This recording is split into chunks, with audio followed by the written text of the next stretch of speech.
comment réagir face aux critiques et aux attaques personnelles. Ça fait longtemps que je voulais te parler de ça et je pense que ça va te servir. Reste jusqu'au bout, tu vas voir, ça va être sympathique.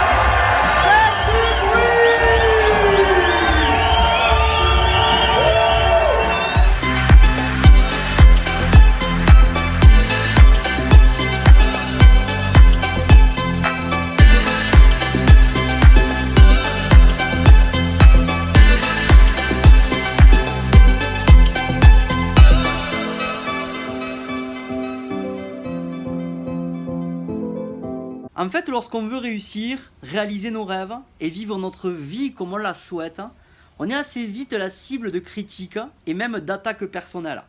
En fait, réaliser nos rêves n'est pas quelque chose de facile. Le chemin est souvent périlleux. Nous rencontrons en fait, dans ces cas-là, beaucoup de déceptions, de frustrations, de doutes et également de remises en cause. Certains de nos proches, même de nos amis, nous critiquent et d'autres vont même jusqu'à nous tourner le dos. Toutes ces difficultés en fait jouent un rôle dans la baisse de notre motivation. Plus on avance, plus on se fait dénigrer. Alors comment réagir face aux attaques personnelles et aux critiques ? Quelle est la meilleure attitude à adopter, faire face à ces personnes méchantes, vous savez, qui s'en prennent à nous et face à des critiques bien sûr qui sont malveillantes ? Comment parvenir à dépasser cette paralysie, ce découragement qui nous envahit lorsque les autres, loin de nous encourager, nous critiquent et nous démotivent. Je vais donc vous partager aujourd'hui mes stratégies pour faire face à toutes ces critiques malveillantes. Alors pourquoi sommes-nous la proie des critiques et des attaques personnelles ? Eh bien en fait nous vivons dans une société qui est et qui devient de plus en plus individualiste. Les notions de bienveillance, de solidarité, de partage, de respect, de la différence, eh bien n'ont plus lieu d'être. Petit à petit en fait inconsciemment, on cultive le besoin de se rassembler et en fait se développe un malin plaisir non avoué qui consiste à aimer voir l'autre échouer. En fait les personnes qui sortent de la masse ne sont pas appréciées, c'est un fait. Plus vous cherchez à réussir, plus on vous attaquera et plus on cherchera en fait à vous décourager pour que vous retombiez dans la masse, pour que vous cessiez de chercher à vous singulariser. Les gens qui nous critiquent finalement sont-ils nécessairement méchants ? En fait la réponse à cette question elle est non. En fait les gens qui vous critiquent sont juste humains. D'ailleurs, vous qui écoutez ce que je dis, ne vous êtes jamais vous laissé en fait aller à critiquer quelqu'un d'autre un jour. Bien sûr que oui. En fait c'est quelque chose qui nous arrive à tous. En fait les gens qui vous critiquent et vous dénigrent vous rendent souvent un grand service. Ils vous ouvrent les yeux des fois sur ce qu'il ne faut pas faire. Ils vous permettent en fait de comprendre à quel point la critique et les attaques personnelles sont stériles et à quel point elles ne servent totalement à rien. Alors qu'est-ce qui fait mal finalement dans les critiques ? Et bien là encore la réponse elle est très simple. Une critique, ce n'est rien de plus que l'expression d'une opinion. Une personne qui vous donne son opinion en fait et qui exprime ce qu'elle pense à propos de ce que vous êtes ou de ce que vous faites. En ce sens en fait la critique elle est inévitable. Ce qui rend la critique difficile pour nous, eh bien c'est notre vilain copain l'ego. Et oui, dès qu'il rentre en jeu, ce méchant ego fait des siennes. Il susurre à l'oreille « mais tu ne vas pas te laisser dénigrer comme cela » ou encore « de quel droit cette personne te juge-t-elle ainsi ? Qui est-elle pour faire cela ?» En fait, si nous décidions une fois pour toutes de prendre la distance par rapport aux critiques et aux attaques personnelles, nous ne serions plus atteints par elles. Et en fait, ces critiques ne nous feraient plus aucun mal. Après tout, ne dit pas-on que la bave du crapaud n'atteint pas la blanche colombe ? Oui mais voilà, c'est bien plus facile à dire qu'à faire. Comment distinguer la bonne de la mauvaise critique ? Vous êtes critiqué ?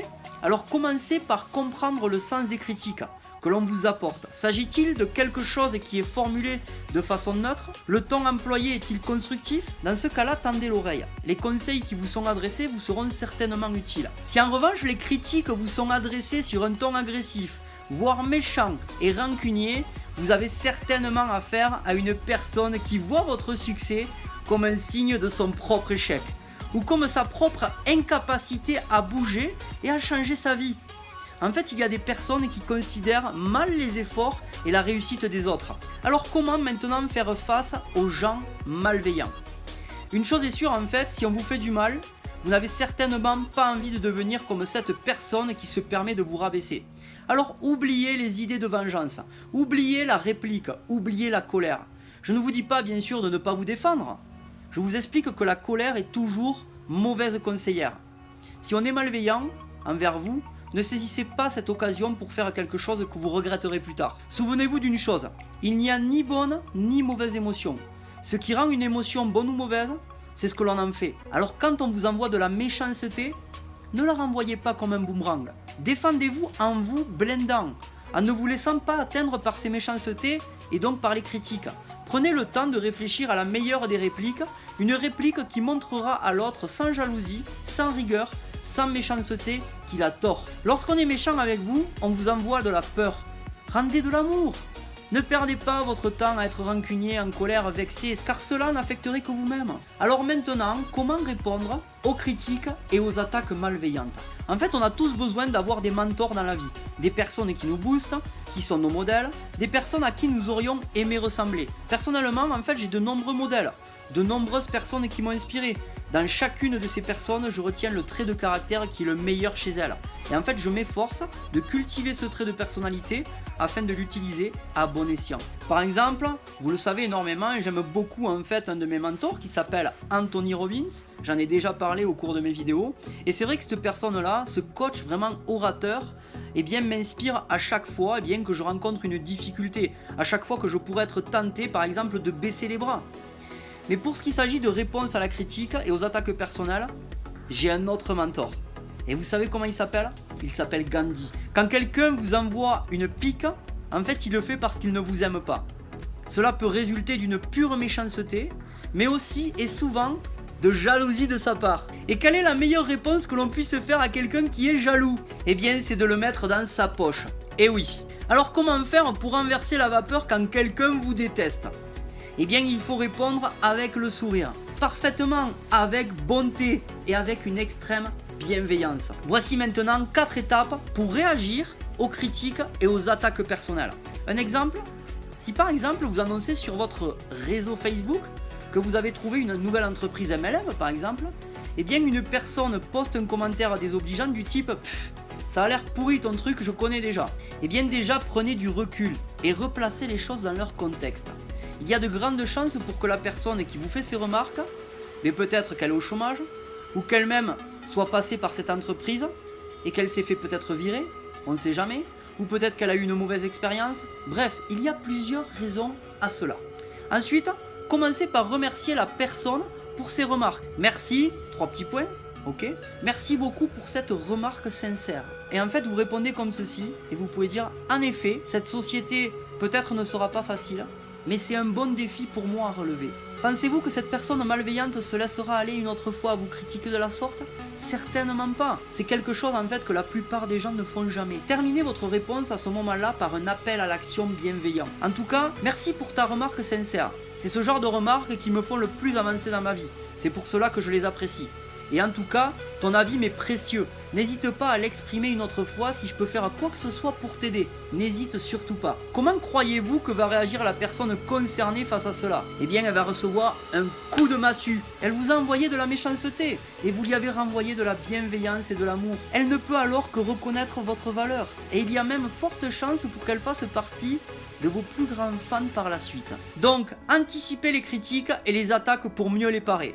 À partir du moment où vous sortez de la masse, à partir du moment où vous entreprenez quelque chose d'un peu différent, vous serez de toute façon critiqué. Plus on vous attaque en fait et plus vous pouvez dire que tout cela est très sain. Cela montre que vous avancez. Celui qui ne fait rien ne risque pas de se tromper. Et donc, il y a quand même beaucoup moins de risques qu'on le critique. Comme je l'ai dit, si une critique vous atteint, c'est qu'elle est parvenue à toucher une fêlure en vous. La meilleure façon de se préparer aux critiques, c'est donc de les anticiper en vous forgeant une armure d'acier. C'est-à-dire, se dire par exemple que les critiques sont normales. Se dire que la personne qui critique doit se sentir très mal pour être capable de critiquer quelqu'un d'autre comme elle le fait. Par exemple, chercher l'utile dans la critique. Être fier de ce que vous faites. Ne pas arrêter de faire ce que vous faites à cause de la critique. Prêtez plus attention aux personnes qui vous aiment et qui aiment ce que vous faites, plutôt qu'à celles qui vous attaquent. Alors comment faire maintenant pour ne pas critiquer les autres? Alors cette vidéo bien sûr arrive bientôt à sa fin. Je ne sais pas si vous êtes de mon avis, mais il se trouve qu'il y a certaines lois dans l'univers, elles ne sont écrites nulle part d'ailleurs, mais elles marchent à tous les coups. L'une d'entre elles c'est la suivante, on récolte toujours ce que l'on sème. Et donc, si vous ne voulez plus être en but aux critiques et aux attaques personnelles, eh bien en fait il faut commencer par vous remettre en question, par interroger votre façon d'être avec les autres. Voici quelques règles à respecter. D'une manière générale, évitez de parler des autres. Ne dites jamais du mal des autres. Ne les critiquez pas en leur absence. Par quels critères pouvons-nous déterminer que nous sommes en train de médire? Eh bien, la médisance, c'est lorsque nous disons quelque chose sur quelqu'un que cette personne n'aimerait pas entendre. N'oubliez jamais cela. Et si vous commencez à appliquer ce comportement, vous allez voir, vous améliorerez vos relations avec les autres et en plus vous aurez à faire face à bien moins de critiques. Et vous, chers amis, est-ce que vous avez fait face à des critiques personnelles? Comment y réagissez-vous? N'hésitez pas à mettre un petit commentaire juste en bas. Mes amis, j'espère que cette vidéo vous aura plu. Lâchez un grand pouce si c'est le cas, ok? Et surtout, restez simple et vivez dans l'abondance. Je vous embrasse et je vous dis ciao ciao!